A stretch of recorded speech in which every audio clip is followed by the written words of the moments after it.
Bonjour, je me présente. Mon nom est Derek Tremblay. Je serai votre animateur, coordonnateur, directeur, célébrant avec vous, dans lequel nous allons faire, dans le fond, un hommage à la vie, bien sûr, de notre ami René. Et on me dit que je pouvais me permettre un petit peu d'humour, sans trop exagération. Et je commence avec ceci. Que l'on croit en Dieu ou non, imaginons un instant, créer tout l'univers, les galaxies, les lunes, les planètes et j'en passe, les forêts, les légumes, les fruits, des bons repas, l'être humain avec des cheveux et les autres les têtes parfaites. Alors quand je vois René, je suis la bonne personne pour animer. Sans plus tarder, je vais inviter Éric à nous jouer une pièce musicale à la guitare.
Olé!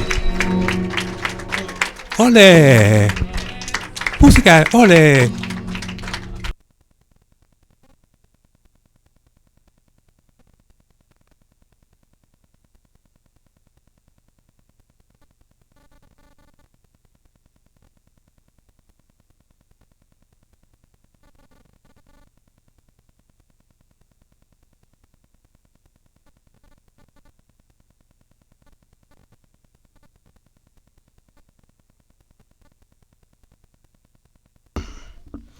J'inviterai maintenant son épouse Isabelle à venir à l'avant, accompagnée de sa petite fille de René, Sandrine.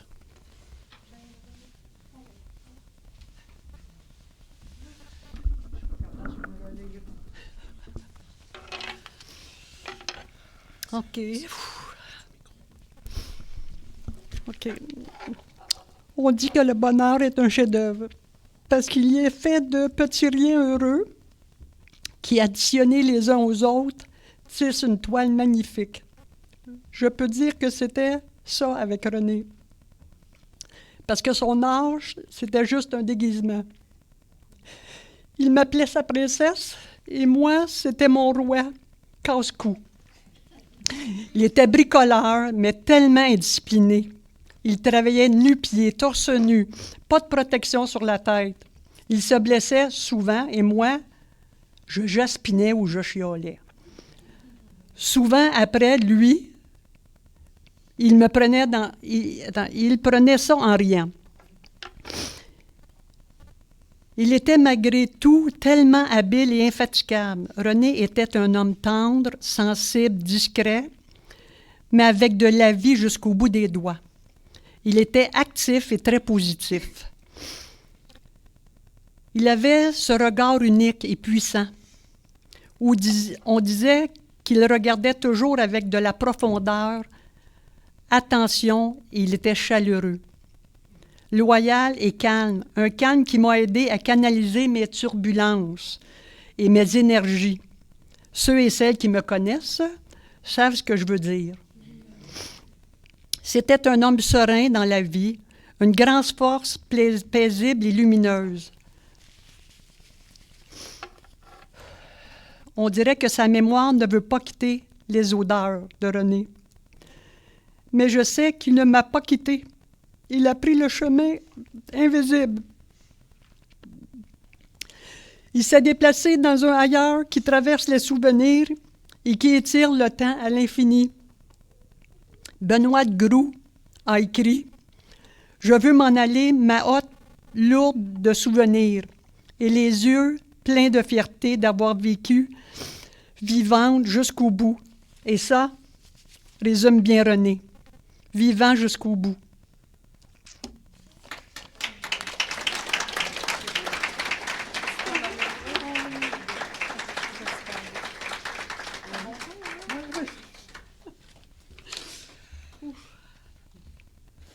C'est un très beau message. Oui, merci.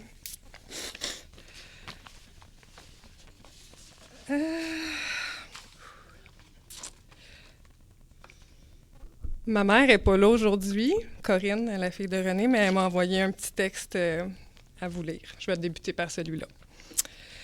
Donc, elle dit « Vous qui êtes ici aujourd'hui pour vous rappeler tous les bons moments que vous avez passés avec mon père, je remercie votre venue. Il a su nous faire rire et nous étonner avec toutes ses nombreuses aventures. Nous garderons pour toujours le souvenir d'un homme d'une incroyable force de caractère et d'endurance physique. Ce physique, il l'entretenait avec respect quotidiennement, ne buvant pas, ne fumant pas. Il a régalé tous ceux qui ont mangé à sa table de ces tagines aussi variés et savoureux. Mais qui se souvient d'avoir mangé ces crêpes délicieuses avec du coton bien réparti et qui devait tirer dessus pour les manger sans broncher? Ou encore ces petits amuse-gueules avec de la pâtée pour chat? On sait que René aimait se faire des mauvais coups, hein? Ou qui se trouvait dans la voiture en plein été où est-ce qu'il avait caché un poisson qui dégageait une odeur pestilentielle.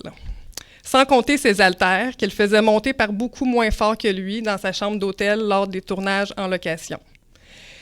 Et que dire quand il cachait un objectif à Denis Gingras? Mais le pire mauvais coup, c'était à Michel Dion qui l'a fait. Elle a bien failli en faire une syncope. Elle était installée dans notre salon sur Ridgewood quand il m'a appelée. « Montre-lui, Corinne, montre-lui! » Je venais d'arriver de l'hôpital, Sainte-Justine, où j'avais été opérée à cœur ouvert. Et il m'avait collé une fermeture éclair avec du gaffer tape et lui de dire « Michel, c'est incroyable ce que fait la médecine moderne! » Et moi, complice, qui ouvre mon chemisier et lui de rajouter « Si le chirurgien veut vérifier que tout va bien, il n'a qu'à ouvrir le zipper. » Et il a fait le geste. Nous l'avons vu défaillir en se reculant et crier « Non, non, non, René! » Enfin, tous et chacun avons des souvenirs qui ne nous quitteront pas et que vous partagez aujourd'hui. C'est cela qui soulage la tristesse que vit sa compagne Isabelle, son fils Éric, sa petite-fille Sandrine, dont il était fier, et ses petits-enfants, Mia et Jérémie, et moi-même, Corinne. Merci encore d'être là aujourd'hui. Ma mère dit qu'elle est maintenant en Ontario avec John Barry. Je ne sais pas s'il y en a ici qui le connaissent, donc je vous fais l'annonce officielle. Puis, il se joint aussi à elle pour cet hommage. Donc, voilà. Je vais prendre plusieurs.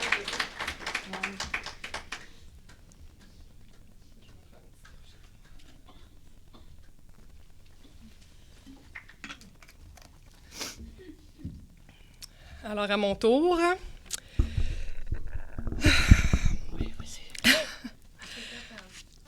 Ouais. On a tous connu René à une époque... C'est juste qu'un micro... On a tous connu René à une époque différente. Hein. Pour certains, René, c'était un collègue, un ami, une référence ou un amoureux. Moi, c'était mon grand-père et mon seul grand-père. Il a aussi eu la chance d'être l'arrière-grand-père de Mia et Jérémie, mes deux enfants. C'est une chance, oui, mais je pense que ça lui a pris du temps à s'habituer à ce terme-là. Grand-père, arrière-grand-père. Mais il s'y est fait et je crois qu'il en est même devenu fier. Je pensais pas avoir autant de peine de perdre René. En fait, je pense que c'est parce que j'appréhendais pas son départ. Comme plusieurs ici, hein, on le pensait immortel, mais maintenant on sait qu'il n'y a personne d'immortel. J'ai pas connu René comme caméraman, mais c'est évident que c'était tout un caméraman. D'ailleurs, plusieurs sont ici parce qu'ils l'ont connu dans cette vie-là. J'en ai entendu des histoires de tournage, toujours racontées avec passion. Moi, j'ai connu René comme un grand-père. J'allais chez lui en France quand j'étais petite. Bien que j'ai quelques souvenirs de mes visites en Europe, c'est un peu loin dans ma mémoire quand même. Mais c'est surtout dans les 20 dernières années qu'on s'est vraiment rapprochés, après la naissance de mes enfants. Je me suis beaucoup rapprochée de René. C'était le seul grand-père de la famille, mais tout un grand-père, et c'est une grosse perte pour nous. C'était un homme fier, hein, René? Jamais il se plaignait de ses petits bobos, des difficultés de la vie. Tout semblait toujours simple avec lui. Il était vraiment en forme physiquement. Je me rappelle, il y a à peine quelques années, j'avais de la misère à le suivre en raquette dans le boisé en arrière de chez lui. Évidemment, vous en doutez, c'est un peu moqué de moi. C'est du René tout craché. Mais en tout cas, il aurait été en forme jusqu'à la fin, dans sa maison, et il est parti sans souffrir. René a toujours vécu dans des endroits magnifiques. Il avait beaucoup de goût. Il aimait la nature, les animaux, les oiseaux. C'était un sentiment vraiment d'apaisement là, quand j'allais le visiter. On parlait toujours des animaux qui venaient sur son terrain. On nourrissait les oiseaux avec lui. C'était un point qu'on avait en commun. Maintenant, j'ai une pensée pour René à chaque fois que je vois un oiseau se déposer dans ma cour. René, il aimait bricoler. Tu l'as dit. En fait, il devait bricoler parce qu'il ne pouvait pas rester en place. Il bricolait sur la maison, toujours des petites améliorations, l'entretien du bois, jardiner.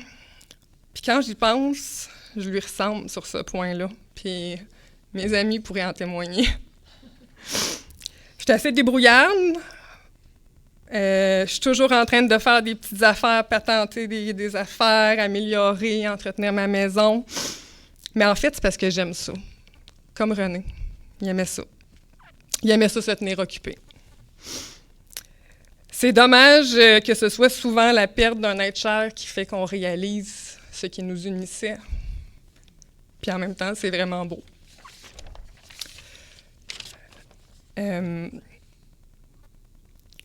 J'étais quand même consciente que mon grand-père était fier de moi, mais je n'avais pas réalisé toute l'importance que ça avait.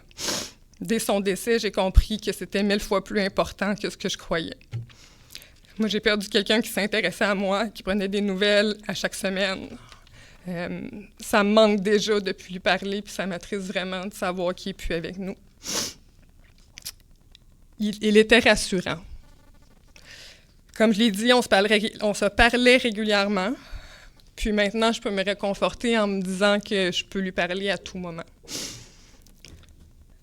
Je me réconforte aussi en me disant qu'il doit être encore plus fier de moi parce que maintenant, il voit tout ce que je fais. Il est là, pas trop loin. Puis ouais, ça a deux côtés à une médaille parce que c'est vrai que maintenant, quand je termine pas mon assiette, puis que je la jette mes restants aux poubelles, je fais un petit sourire coupable puis je lui dis « Ben non, René, je les termine pas tout le temps, mes assiettes. Je suis désolée. » En passant, moi aussi, je suis fière. Je suis vraiment fière d'avoir eu René comme grand-père. Il m'a transmis des belles valeurs, même si ce n'était pas directement, mais à travers les générations. Pour terminer, la perte de mon grand-père, ça me fait voir la vie différemment. C'est souvent ça qui arrive quand on perd quelqu'un. Moi, j'ai eu la chance de lui parler le 1er janvier, le jour de son décès. Il m'avait laissé un message. J'ai hésité à le rappeler parce que j'étais occupée, parce que mes enfants dormaient. Puis finalement, j'ai dit non, je le rappelle. Donc, je l'ai rappelé. On s'est parlé. Je me trouve vraiment chanceuse. J'ai pas de regrets. La vie peut être longue, comme celle de René. mais elle s'arrête un jour ou l'autre, puis on ne sait pas quand. Fait que sans vouloir faire la morale là, à personne, il ne faut pas hésiter, il ne faut pas repousser. Il faut la vivre, notre vie, à chaque seconde, comme René le fait. Puis il faut prendre soin de ceux qu'on aime. Donc, sur ces dernières paroles, René dirait « Allez, la vie continue ».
Entre les témoignages, on écoute des belles pièces musicales de guitare, parce qu'entre autres, René et Isabelle aimaient ça, écouter ça à la maison très souvent.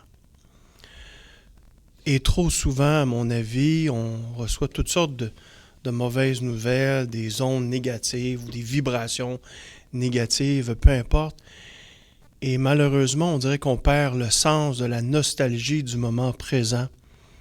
Et lorsqu'on prend un recul et on écoute de la belle musique, ça nous permet justement de prendre ce recul et de savourer ce moment d'amour que vous aviez.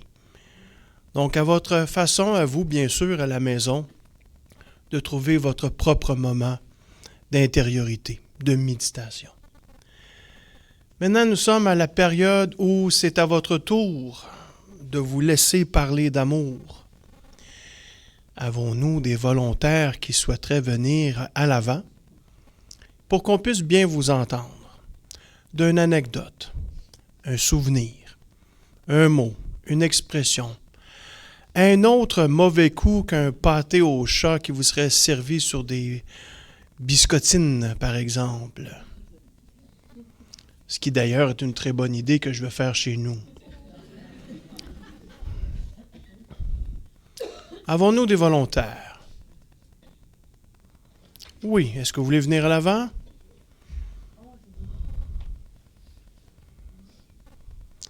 Pourquoi aussi, entre autres, de parler à l'avant? Car c'est la technologie, bien sûr, c'est enregistré.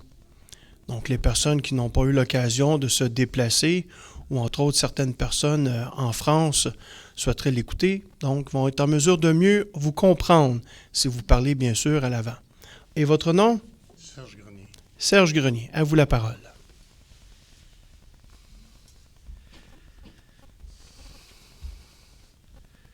Je suis ému. Ça, c'est la première chose qui m'étreint. J'ai un peu de difficulté à m'exprimer comme ça devant la plupart des gens que je connais pas, mais qui ont connu René. C'est ce qui est très important. René, pour moi, c'était un père, carrément. C'était mon père professionnel. C'est lui qui m'a tout appris, mon métier, que j'ai fait, après lui, j'ai fait une centaine de films grâce à lui. C'est lui qui m'a appris l'enthousiasme. C'est lui qui m'a appris l'espièglerie, la joie de vivre, le beau. Il m'a appris le beau. Il fallait absolument travailler avec lui, il fallait absolument attraper, il fallait cerner le beau parce que on imprimait ça après pour l'éternité. C'était ça.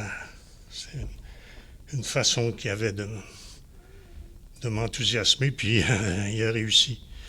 J'ai travaillé tout le reste de ma vie avec ces principes-là qui m'ont très bien servi, puis qui ont servi énormément de réalisateurs. Et puis, il y avait une façon aussi de... Il ne faut pas oublier que quand on a commencé, il était le seul... C'était le seul qui voyait dans la caméra. C'était le seul cadre, c'est lui qui était maître du cadre. Il n'y avait pas de retour vidéo où tout le monde pouvait voir tout ce qu'il faisait. Donc, il y avait la chance et le privilège d'être ça y est, j'accroche. Mais d'être avec les comédiens, il y avait quelque chose qui se passait où ils étaient complices, voilà le mot que je cherchais. Et puis, c'était admirable. Moi, j'étais toujours à côté de lui parce que c'est moi qui le poussais, qui le tirais. J'étais machiniste. Je suis encore, d'ailleurs, machiniste, mais je travaille plus depuis un bon moment. Et il va me manquer beaucoup. Je crois que quelques semaines avant son départ, il m'a appelé. Il m'a dit... on a eu notre première tempête de neige qui était tellement... C'était de la neige collante. Là, puis il dit, je me suis promené dans le bois. Puis il dit, c'était merveilleux. Il dit, c'était tellement beau. Ça, c'était René. Salut.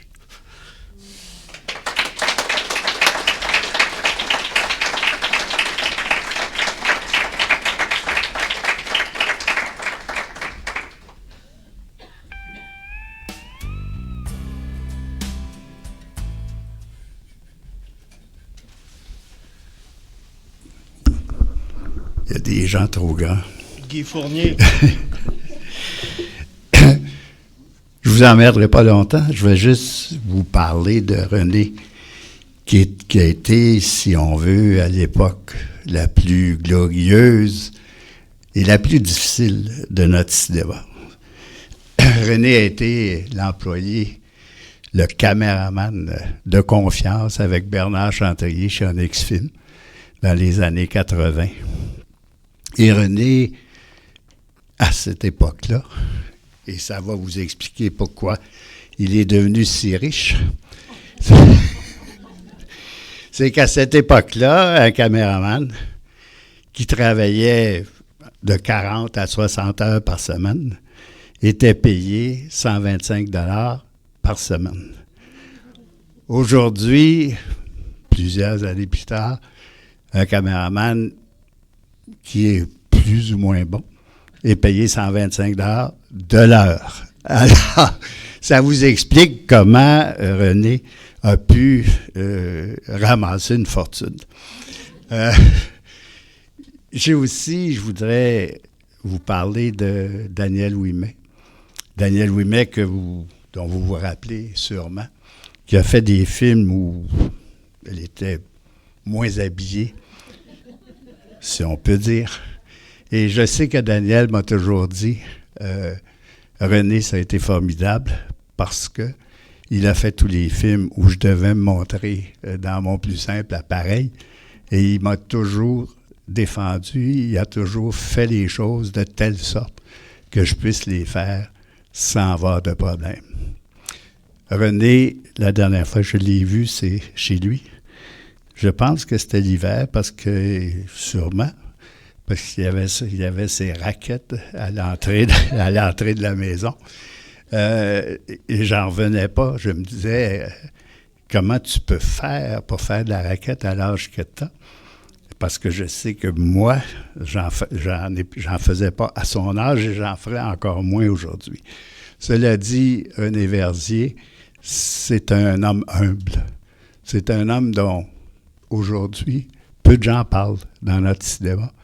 Mais s'il n'avait pas été là, il y a un grand nombre de films, je pense qu'il en a fait une 40aine de longs métrages, autant en anglais qu'en français. C'était le caméraman de confiance et je suis content de savoir qu'il est devenu un grand-père de confiance aussi. Merci.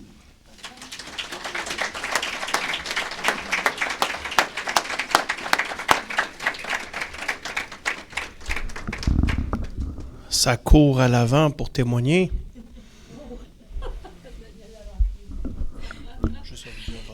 Je pense que je vais faire une surprise à Guy. Il ne savait pas que j'étais là, hein? Ah! Merci d'avoir parlé de moi et d'avoir résumé ce que je voulais dire sur René. C'est très gentil. Et que j'ai eu peur. Je vais vous faire rire plutôt parce que je sais que René avait cette propension à toujours avoir le mot juste et le bonheur de rire. Alors, c'était un homme fabuleux. J'aimerais vous parler beaucoup de ce que les gens peut-être ne savent pas. C'est-à-dire qu'un jour, il y a des jeunes qui ont voulu faire un reportage sur lui. Ils sont allés à la maison puis ils m'ont demandé aussi d'assister à ça. Des jeunes qui voulaient devenir réalisateurs. Et il a raconté son histoire. René était le caméraman officiel de 2 rois du Maroc. Il a suivi toute la carrière de ces gens-là et il a assisté à des choses tellement, comment dire, des choses que parfois on ne devait pas voir et des choses aussi grandioses. Il m'a même dit une fois, écoutez, ces rois-là nous faisaient les suivre tout le temps. Des fois, il n'y avait même pas de pellicule dans ma caméra, puis je faisais semblant de filmer, puis il était tout content. Et j'ai eu cette surprise jusqu'au jour où les gens de l'ONF sont allés au Maroc, ont fait un reportage et ils l'ont tellement aimé, ils lui ont dit, vous viendrais-tu au Québec faire le montage, puis t'occuper de voir à ça. Et effectivement, c'est ce qui est arrivé. Il a mis les pieds ici, il n'en est jamais reparti. Et la première chose qu'on lui a demandé de faire, c'était Valérie. Un film assez particulier, bien sûr, parce que, je pense qu'il a fait époque à cause de René. Moi, je dis que c'est à cause de René. Tu as raison, Guy, c'est à cause de René. Parce que Denis Héroux était, bien sûr, celui qui voulait faire le film. Vous savez, un réalisateur, c'est celui qui regarde l'ensemble. Il regarde si les caméras sont à la bonne place. Il regarde si le son est là, si l'éclairage est parfait, etc., etc. Mais celui qui rend ton image, celui qui rend la force de ce que tu peux devenir devant une lentille, c'est le caméraman. C'est celui qui te regarde dans l'œil et qui voit si tu es à l'aise, si tu n'es pas à l'aise, et surtout que j'avais aucun métier. Je n'avais strictement jamais fait de cinéma. Alors, il avait tout à m'apprendre. C'est pour ça que je dis que René, c'est notre cinéma, c'est notre image, c'est là qu'est partie l'envie de faire des films à tout le monde par la suite, à cause de la beauté du noir et blanc. On n'avait pas d'argent. Tu parles d'argent. Ce film-là s'est fait avec 35 000 $ au départ. Ils ont été obligés de monter ça à 65 000. Et René m'a même averti un jour, René et Denis, ils m'ont dit, Cinépix avait même décidé dans le milieu de la production de dire, hey, c'est trop posé. On va pas là. on retire le film, on se retire du film. Et René avait dit, à Denis, « Hey, on va se mettre tous les deux, puis on va continuer la production, puis on va le faire, ce film-là. » Et quand le film est sorti, ils ont été très, très, très heureux parce que grâce à eux, Valérie, en 6 mois, à 1,75 $, c'est là que tu me dis qu'il a fait une fortune, ben vous allez comprendre. À 1,75 $ en 6 mois, le film a fait 1 million à l'époque, en 68, tandis que moi, j'ai fait 2500, puis il paraît que Denis Héroux a fait la même chose. Alors, je n'ose même pas demander ce que René a fait. Mais par contre, c'est un homme, et je disais que je lui dois tout pour pas que moi, toutes les comédiennes que j'ai rencontrées m'ont raconté le bonheur que c'était de l'avoir à côté de soi parce que on se sentait protégé. Quand un réalisateur dit « Bon, ben, tu vas faire ça », à un moment donné, René me regardait, moi je me souviens, me regardait, savait que je n'avais pas envie d'aller dans cette direction et sans me parler, se retournait, aller voir Denis, puis il disait « Ça sera pas beau, on fera pas ça. Fais pas ça, fais pas ça. » J'ai été, et nous sommes toutes et tous, nous avons été protégés par cet homme d'une façon phénoménale. L'image que j'ai de René, puis à chaque fois que je le vois, je pense à ça, aussitôt que je le vois avec une caméra, c'est que quand on tournait, bien sûr, il a toujours l'œil qui est fermé, mais je le vois encore se pencher tranquillement de sa caméra, me faire un sourire et de faire une connexion avec moi qui dit « Ça y est, on part, Daniel, on va être beaux tous les deux. » Et c'était toujours ça. Je jouais pour la caméra, mais je jouais pour René. C'était un être fabuleux à ce niveau-là. Il l'a toujours été. Il a été d'une fidélité. J'ai fait 5 films avec lui. Il a été d'une fidélité. Il m'a toujours appelé. Il m'a toujours... des fois, on était très longtemps sans se voir. Puis, il me rappelait. Et cette voix douce. Tu sais, René, là, quand il disait... en fait, en principe, il devait dire non. Ben nous, on disait non. Les autres disaient non. René disait non. On suivait René. Et c'était jamais fort, c'était jamais avec détermination, enfin pas pour briser quelque chose, c'était parce que c'était la bonne voie. C'était un être absolument adorable. Et j'ai une chose à vous dire, mademoiselle, si vous finissez vos plats, et puis que vous les mettez dans les poubelles, j'ai une autre affaire pour vous. Il aime les oiseaux. Jetez tout ça aux oiseaux. C'est ce que je fais tous les matins en pensant à René. Et le lendemain matin, les oiseaux reviennent. Et c'est comme ça que je pense à René aussi parce qu'il m'a parlé de son amour des oiseaux. Pensez-y. Alors, merci d'être là pour lui dire un dernier bye-bye, mais vous avez raison, il sera toujours là. Il sera éternellement là.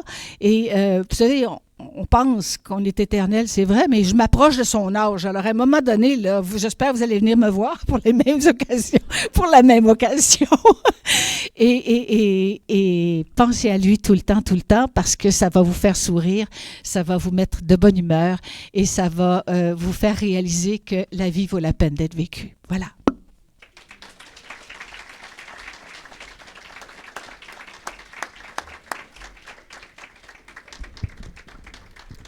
Je vous avoue que je n'ose pas mettre de la musique entre les témoignages parce que quand on est dedans, on ne veut pas arrêter.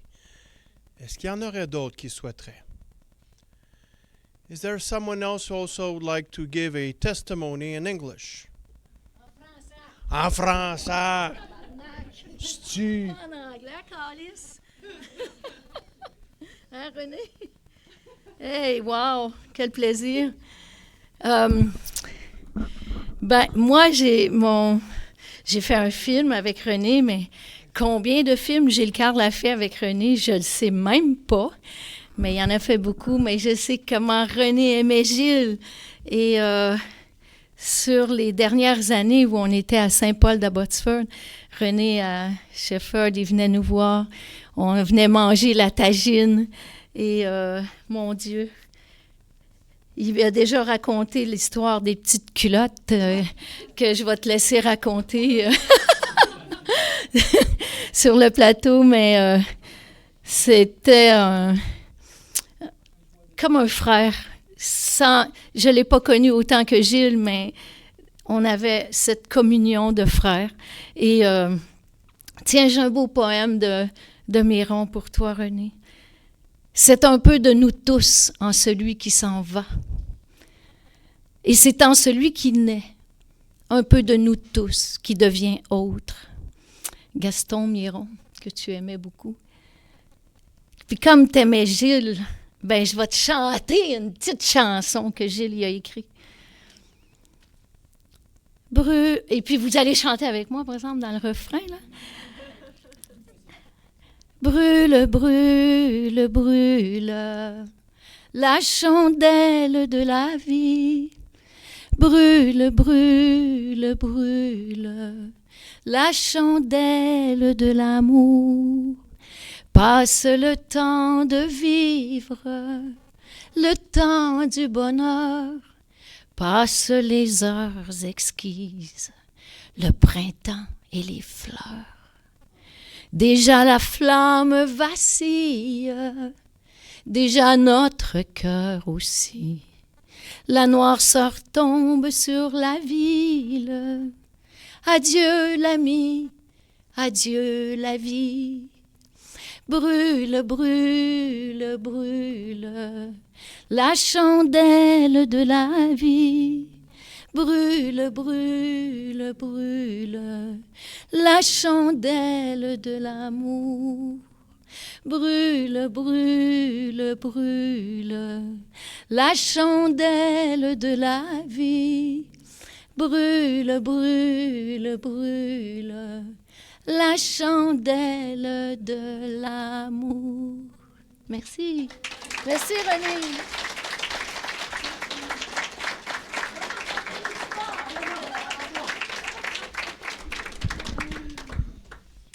Merci. D'autres personnes souhaiteraient? Algunas personas que quieren hablar en español, dar testimonio sobre nuestro amigo René?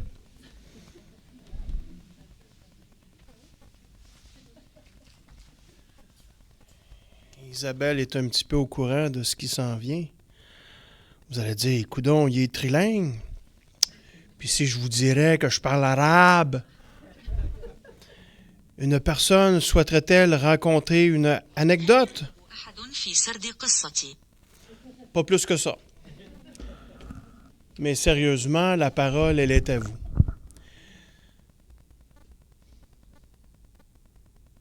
Je me permets une petite anecdote lorsque je fais des hommages à la vie devant les gens et qu'il y a un silence. Je me permets de dire avec un petit peu d'humour, vous savez, ici, ce n'est pas un mariage. Si quelqu'un s'oppose, qu'il se taise à jamais. Bref, vous aurez l'occasion, après ce temps ici, lors de la réception, de parler, de jaser, de raconter des belles histoires. Parce qu'à mon avis, on ne devrait pas faire des biens cuits au décès d'une personne. Si on le fait d'une certaine façon, parce qu'on n'a pas à se le cacher, il y aura des moments tristes.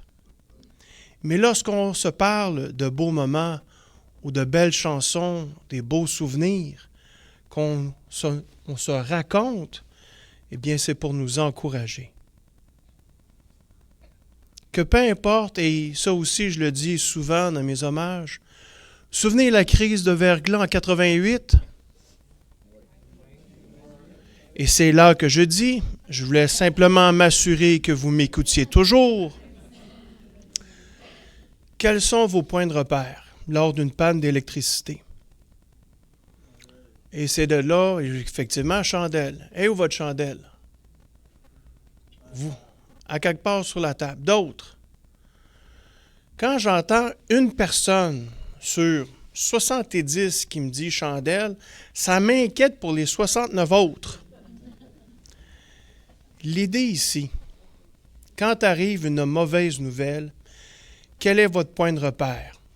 Je ne le sais vraiment pas.